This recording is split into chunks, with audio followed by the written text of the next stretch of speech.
सूत्र 32 सदसतोर विशेषाद्य चोपलब्धिरुन्मत्वत्।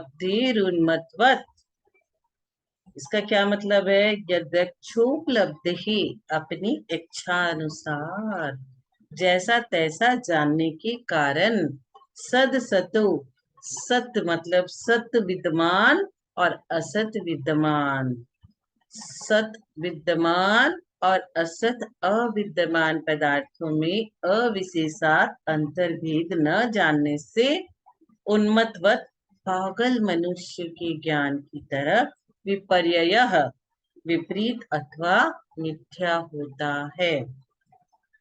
अब फिर से समझेंगे। सत अर्थात विद्यमान और असत अर्थात अविद्यमान अथवा सत यानी सम्यक या सत्य या अच्छा और असत्य यानी मिथ्या या असत्य, झूठा या बुरा।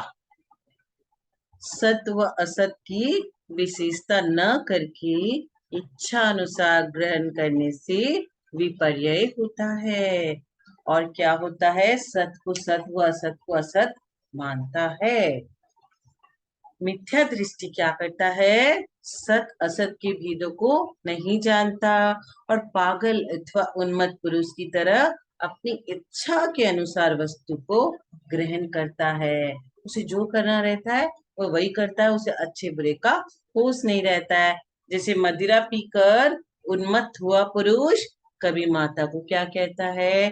पत्नी कह देता है, और कभी पत्नी को माता कह देता है, कभी पुत्री को माता कह देता है, कभी कभी पत्नी को पत्नी और माता को माता भी कह देता है। वह उन्मत्त पुरुष बेहोशी अवस्था में बोल रहा है और उसे स्वयं होश और विवेक नहीं होता। वह माँ को माँ तथा पत्नी को पत्नी कह रहा है, उसे ऐसा भी एहसास नहीं होता। इसलिए उसका माँ को माँ कहना, पत्नी को पत्नी कहना ये भी मिथ्या है, वह प्रमाणित सत्य नहीं है। ज्ञान का मिथ्या अथवा सम्यक होना क्या ज्ञान की क्षयोपशम के अधीन है? नहीं नहीं, ज्ञान का क्षयोपशम अथवा ज्ञान में अतिशय होना अलग बात है तथा सम्यक ज्ञान की प्राप्ति होना अलग बात है। ज्ञान का क्षयोपशम ज्ञानावरणी कर्म के क्षयोपशम पर निर्भर करता है, परंतु सम्यक ज्ञान होना दर्शन मोहिनी कर्म के उपशम क्षयोपशम के अधीन होता है। क्षय हुआ या उपशम हुआ या क्षयोपशम हुआ, सम्यक दृष्टि का ज्ञान चाहे अष्ट प्रवचन मात्रिका मात्र हो, पर वह सम्यक होता है। और मिथ्या दृष्टि के संसार को चकित कर देने वाला क्षयोपशम हो सकता है। अच्छे तत्व ज्ञान की चर्चा, लच्छेदार व्यक्तित्व हो सकता है, परंतु वह पूरा वक्तव्य मिथ्या ज्ञान ही होगा। मिथ्या दृष्टि जीव का मिथ्या ज्ञान ही होगा। अब हम पढ़ेंगे नयों के भेद। नए कितने प्रकार के होते हैं? 33 नंबर और अंतिम सूत्र पहला अध्याय का। निगम संग्रह व्यवहार ऋजु सूत्र शब्द समाभिरूढ़े भूता नया। निगम संग्रह व्यवहार ऋजु सूत्र शब्द संभिरूढ़ और एवं भूत ये 7 नए हैं। वस्तु के अनेक धर्मों में से किसी एक की मुख्यता कर अन्य धर्मों का विरोध नहीं करते हुए पदार्थ को जानना नए कहलाता है।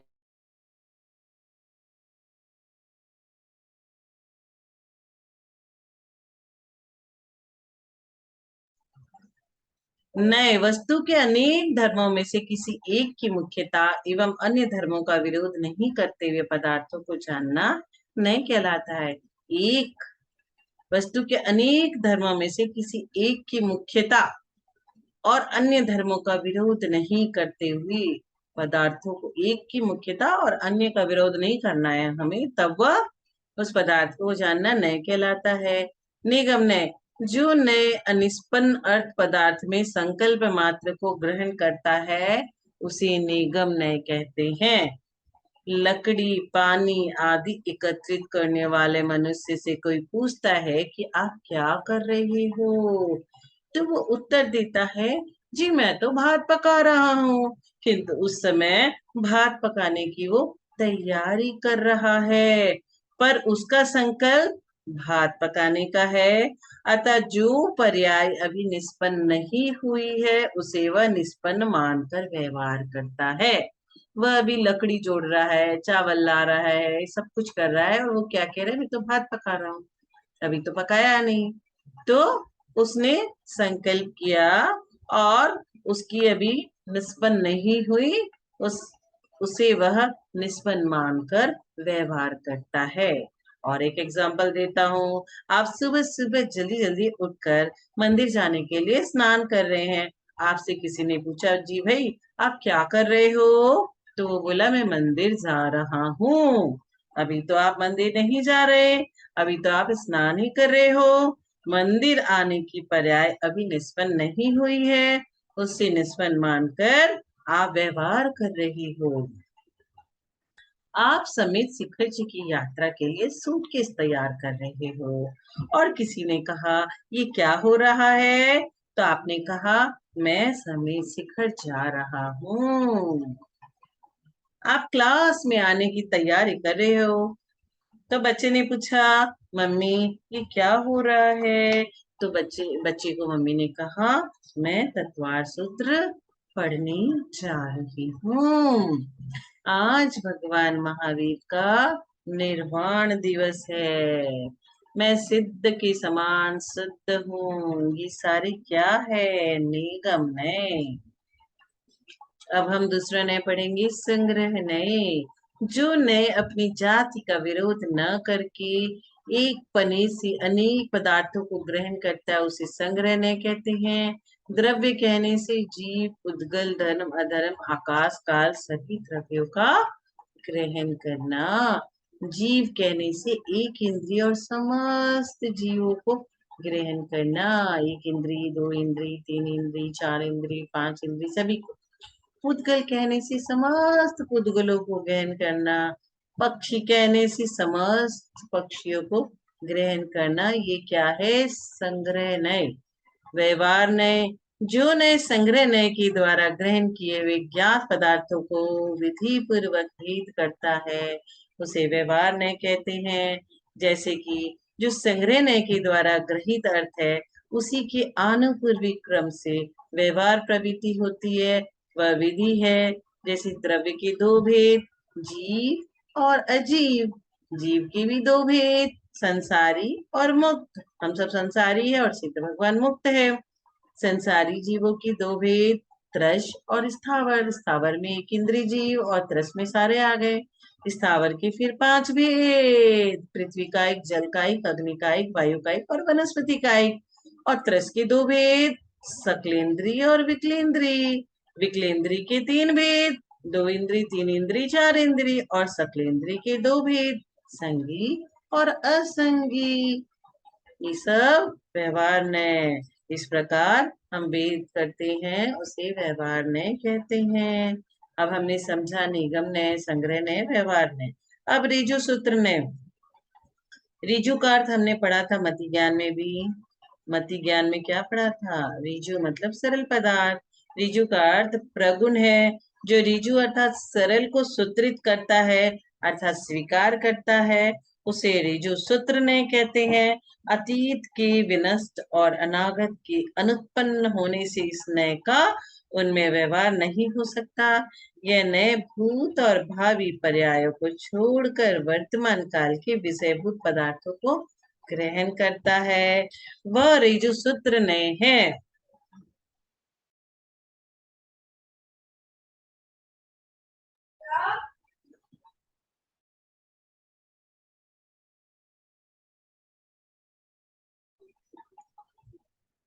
जैसे यह स्त्री है, वह पुरुष है, भैंस काली है, गाय सफेद है, ये सब। अब हम शब्द नय। जो नए लिंग, संख्या, कारक आदि के व्यभिचार को दूर करके शब्द के द्वारा पदार्थ को ग्रहण करना शब्द नए हैं। जैसे भार्या, भार्या माने स्त्री। ये जो द्वार, पु, कलत्र, न, ये तीनों शब्द भिन्न लिंग वाले होकर भी एक ही स्त्री पदार्थ के पर्यायवाची है, परंतु यह शब्द नए स्त्री को लिंग के भेद से तीन भेद रूप मानता है, अथवा पर्यायवाची सभी शब्दों का एक ही अर्थ ग्रहण करता है। वह शब्द नए हैं, जैसे श्रमण, मुनि, निर्ग्रंथ इत्यादि। संभिरूढ़ नए, नाना अर्थों का संभिरोहन करने वाला होने से संभिरूढ़ नए है। जो नए नाना अर्थों को सम अर्थात छोड़कर उल्लंघन कर प्रधानता से एक अर्थ में रूढ़ होता है, वह संभिरूढ़ नए है। जैसे इंद्र, शक्र और पुरंदर, ये तीनों शब्द स्वर्ग के स्वामी एक इंद्र के हैं और एक ही लिंग के हैं, किंतु ये तीनों शब्द उसके भिन्न भिन्न धर्मों को कहते हैं, ऐसा इस नय का मंतव्य है। वह आनंद करता है अथवा देवों का राजा है, इसलिए इंद्र है। शक्तिशाली होने से शक्र है और नगरों पुरों को उजाड़ने वाला होने से पुरंदर है। इस तरह यह नय शब्द भेद से अर्थ भेद मानता है। गो शब्द के पृथ्वी, वाणी, किरण आदि अनेक अर्थ है, फिर भी गो शब्द से गाय को ग्रहण करते हैं। महावीर शब्द के महावीर स्वामी के वीर, अतिवीर, महावीर, सन्मति, वर्धमान, इन पांचों नाम को अलग अलग अर्थ से ग्रहण करना, ऋषभदीप तथा आदिनाथ दोनों नामों को अलग अलग अर्थ से ग्रहण करना, भगवान की 1008 सहस्त्र नाम को अलग अलग अर्थ ग्रहण एवं भूत ने जो वस्तु जिस पर्याय को प्राप्त हुई है उस रूप निश्चय कराने वाले ज्ञान को एवं भूत ने कहते हैं। आशय यह है कि जिस शब्द का जो वाच्य अर्थ भाव है उस रूप क्रिया के परिणमन के समय ही उस शब्द का प्रयोग करना युक्त है, अन्य समय में नहीं। जिस शब्द का जिस क्रियारूप अर्थ है उसी क्रियारूप परिणमन पदार्थों को जो नय ग्रहण करता है उसे एवं भूत नय कहते हैं। जैसे पूजा करते हुए हम चौरंगी मंदिर जी में पुजारी जी को क्या कहते हैं? जो भी व्यक्ति खड़ा होता है, अचिंत दिख जाए, अनिल दिख जाए, तो हम क्या कहते हैं? पुजारी जी, ओ पुजारी जी, थोड़ी सी लौंग देना, थोड़ी सी बादाम देना। झाड़ू लगाती हुई महिला को झाड़ू वाली कहते हैं, कपड़े धोती हुई स्त्री को धोबिन कहते हैं। ये सब एवं भूत नय की दृष्टि से। जब भी आज्ञा ऐश्वर्य वाला हो तभी इंद्र है, अभिषेक करने वाला नहीं, न पूजन करने वाले हो, अथवा जब गमन करती हो तभी गाय है, बैठी या सोती भी नहीं, अथवा जिस रूप से या जिस ज्ञान से आत्मा परिणमी हो उसी रूप से उसका निश्चय करने वाला एवं भूत नय है। इंद्र रूप ज्ञान से परिणत आत्मा इंद्र है और अग्नि रूप ज्ञान से परिणत आत्मा अग्नि है। निगम आदि नय इस क्रम से वर्णन किया गया है। क्यों? ये निगम आदि सातों ही नए आगे आगे सूक्ष्म से सूक्ष्म होने वाले के कारण, सूक्ष्म विषय वाले होने के कारण इनको इस क्रम से रखा। पहला नय आगे आगे नय का हेतु है, इसलिए भी यह क्रम रखा गया है। इति तत्वार्थ सूत्रे मोक्ष शास्त्रे प्रथमोध्याये। कैसे आप दिन भर सेल्फी लेते हो, कभी ऊपर से ड्रोन से लेते हो, कभी सामने से लेते हो, कभी पीछे से लेते हो, ये भी नयों के कारण है। किसी भी व्यक्ति को जानना, उसके संपूर्ण रूप को जानना, कभी फ्रंट से, कभी बैक से, कभी ऊपर से, ये सब नय की दृष्टि से होता है। विचार कीजिएगा। जय जिनेंद्र।